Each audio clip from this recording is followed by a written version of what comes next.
O verdadeiro papel do sistema educacional é proibir você de pensar. A escola nasce num mundo positivista, regido por uma economia industrial. Portanto, busca obter os maiores resultados observáveis, com o menor esforço e investimento possíveis, aplicando fórmulas científicas e leis gerais. A escola era a resposta ideal à necessidade do trabalhador.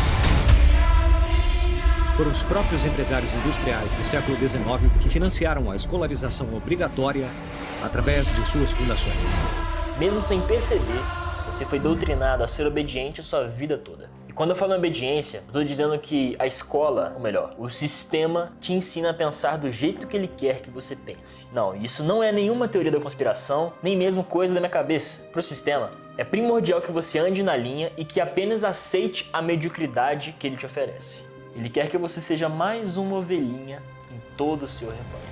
No vídeo de hoje eu vou te mostrar o verdadeiro interesse por trás do sistema de educação, que não é te transformar em alguém crítico ou com ferramentas para contestar. Pelo contrário, o sistema de educação, desde sua origem, sempre teve mais do que um viés filosófico ou cultural. Ele teve um intuito de controle e dominação de pensamento. Desde a concepção inicial da estrutura escolar, o plano sempre foi eliminar ao máximo a vontade de crescimento dos alunos, o ímpeto pela luta, pela conquista. E eu não estou falando da educação privada ou da pública, eu estou falando do sistema, da máquina que opera por trás.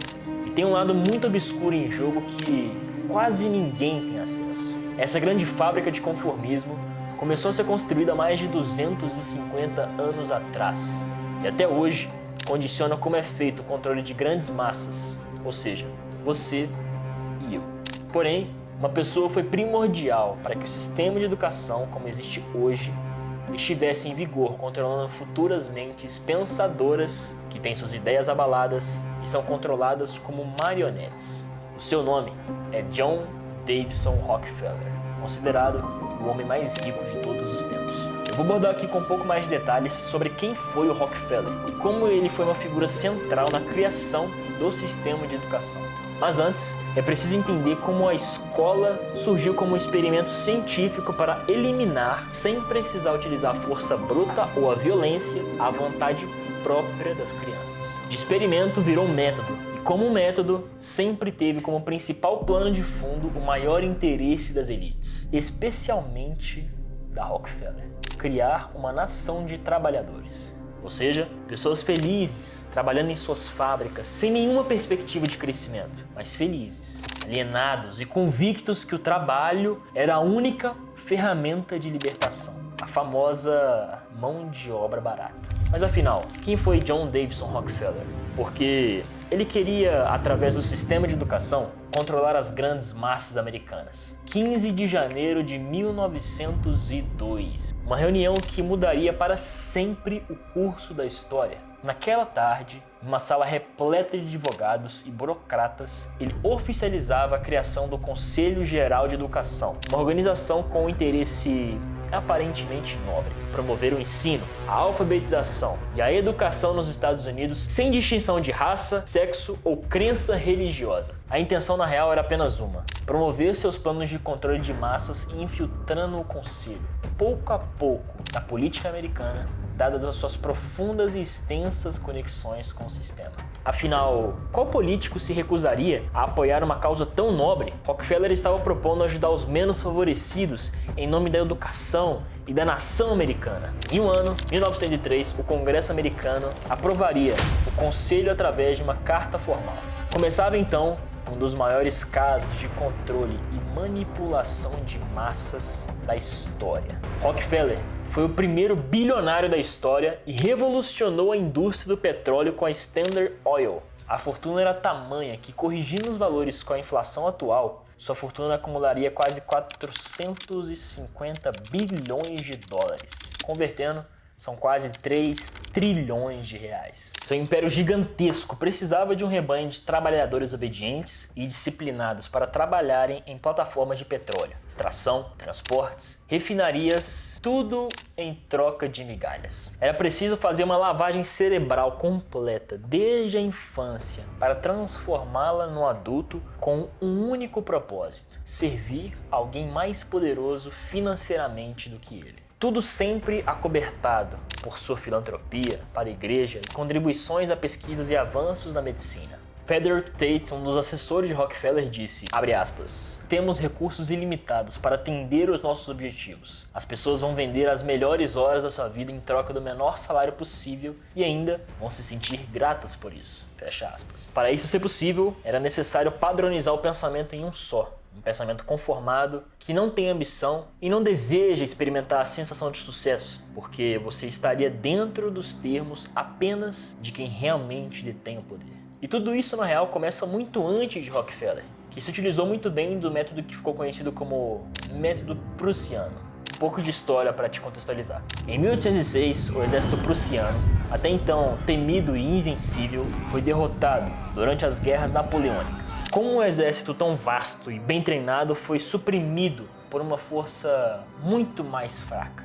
Os intelectuais prussianos chegaram a uma conclusão. Os soldados estavam pensando por conta própria no campo de batalha. Logo, era preciso desenvolver um método onde os soldados seguissem as ordens e cumprissem tudo o que foi pedido, sem jamais questionar nada aos seus superiores. Foi criado um sistema educacional com duração de 8 anos, com um único propósito: doutrinar as crianças e ensiná-las a obedecer, cumprir e a fazer o que é dito. Além disso, o sistema corrigiu outro problema. A Prússia havia invadido a Polônia. Como fazer com que poloneses aceitassem a nova realidade? Simples: lavagem cerebral desde a infância, onde as crianças tornavam-se adultos incapazes de pensar por conta própria, convencidos que o rei era justo e o único caminho a ser seguido. Johann Buda, filósofo prussiano, foi o grande idealizador do método, que funcionava da seguinte forma: escolher cuidadosamente as matérias ensinadas nos colégios, por quanto tempo e qual o limite para a liberdade de pensamento e criatividade as pessoas deveriam ter. Os livros eram padronizados, ensinando a história de acordo com os interesses do Estado prussiano. Os testes também eram padronizados e as respostas certas eram as que se enquadrassem nos mesmos interesses. Respostas inconvenientes, ou seja, erradas, eram punidas com notas baixas e o aluno estigmatizado como alguém burro, um processo humilhante. E claro, haviam castigos para mau comportamento e imposição de disciplina e obediência. Para tudo era necessário pedir permissão, falar em sala, beber água e se levantar para ir ao banheiro. Consegue perceber alguma semelhança? Sim, o sistema brasileiro de educação e de vários outros países ao redor do mundo seguem o mesmo modelo prussiano. E por isso, as pessoas já estão acostumadas com a vida medíocre. Johann, o próprio filósofo, disse, abre aspas, a educação deve ter como objetivo destruir a vontade própria para que, depois que os alunos forem instruídos, sejam incapazes, pelo resto de suas vidas, de pensar ou de agir de maneira diferente. Quando a técnica for aperfeiçoada, os governos serão capazes de controlar seus escravos com segurança, sem a necessidade de exércitos ou policiais. Fecha aspas. E de fato ele estava certo. Exércitos e policiais ainda existem, mas não para controlar trabalhadores furiosos contra seus patrões ou porque as pessoas resolveram pensar e se rebelar contra o sistema. Isso já está sob controle.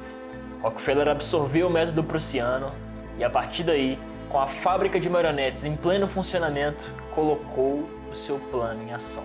Desde aquela época até os dias de hoje, tudo em uma escola é simular uma indústria do século XIX. O método de ensino é baseado em memorização e repetição, igualzinho o trabalho repetitivo das fábricas. A estrutura hierárquica é rígida, não há espaço para pensamento crítico, imaginação e criatividade. O certo e errado é o sistema que define. Não se engane. Qualquer sensação de liberdade, criatividade ou pensamento crítico dentro de uma sala de aula é controlado pelo sistema. Assim, como todo pensamento, tudo é padronizado, uniformes, horário de entrada, de saída e de aprendizado controlado por sinos e alarmes, estrutura de salas idênticas, castigos e punições. Mesmo nos dias de hoje, com as variações socioeconômicas, na sala de aula e no mundo todo, tanto em escolas públicas e privadas, 99% funcionam da mesma maneira.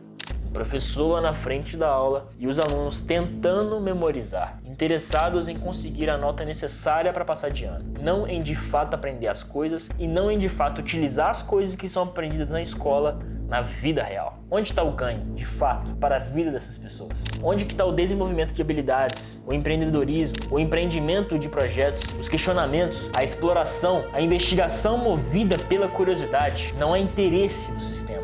Não faz parte do plano de controle, que sempre foi utilizar você como massa de manobra, um cara alienado, uma pessoa satisfeita apenas com o que sobra. Para pensar, por que essa obsessão por um diploma universitário? Voltamos em Rockefeller que, ao perceber o sucesso do efeito que o seu conselho de educação teve, ele resolveu investir pesadamente em universidades. A doutrinação ganhou uma nova etapa, a fase adulta, a lavagem cerebral cresceu. A narrativa era poderosa e o controle sobre as massas era total. A crença que o trabalho era o caminho certo para a liberdade fez com que eles comprassem a mesma ideia para a educação numa universidade. A crença numa falsa mudança de vida e status. Historiadores apontam que um dos fatores que mais contribuíram para a quase total adesão do nazismo na Alemanha foi constituído pelo sistema de educação prussiano, muito presente desde a infância alemã, criando uma população obediente e que não questionava as autoridades. Bom, enquanto as pessoas seguem com a mesma falsa esperança de conseguir um emprego entrando numa universidade, aqui vai um dado alarmante. 50% dos recém-formados no Brasil estão desempregados. Para e ouve de novo. Metade das pessoas que se formam no Brasil estão desempregadas. E a segurança que o diploma te traz? Não era apenas fazer uma faculdade para se tornar bem-sucedido? Será que a outra metade está de fato sendo valorizada em empregos que pagam o quanto que elas esperariam fazendo uma faculdade? Em média, uma pessoa leva mais de 4 anos para conseguir um emprego após concluir a universidade. E o pior, fora da sua área de formação. Ou seja, o que vemos hoje é um método de ensino arcaico, ultrapassado e criado para proibir o pensamento crítico, que não desenvolve habilidades e não fornece ferramentas para uma melhoria efetiva de vida. O problema do país não é ocupar as últimas posições do ranking mundial de educação, PISA. O problema é, ainda hoje, investir em narrativas que têm como base uma educação que é inimiga do enriquecimento e do pensamento crítico, da real capacidade humana. Bom, eu larguei a escola com 15 anos, contra tudo e contra todos. Eu nunca pisei no ensino médio. Para mim, estava perdendo tempo, aprendendo coisas que eu nunca aplicaria na minha vida. Eu queria mudar, eu queria ganhar dinheiro, ajudar meus pais. Foi assim, uma atitude drástica que eu descobri como o sistema está domesticando você a ser acostumado com tão pouco e feliz com que ele te deixa sobrar. Eu não tô aqui motivando ninguém a sair da escola, por pior que ela seja e por mais perverso que seja o sistema educacional e a sua origem. Na real, eu tô aqui para abrir seus olhos, para que você seja crítico, se questione, se informe em meios que nem sempre são tão óbvios. E o mais importante, vença a luta contra o sistema. Seja um inconformado. Esse canal aqui é a casa dos inconformados, aqueles que desafiam o status quo. Então, se você se identifica com isso, se inscreva aqui, deixe seu like. E é isso. Eu vou ficando por aqui. Até o próximo vídeo.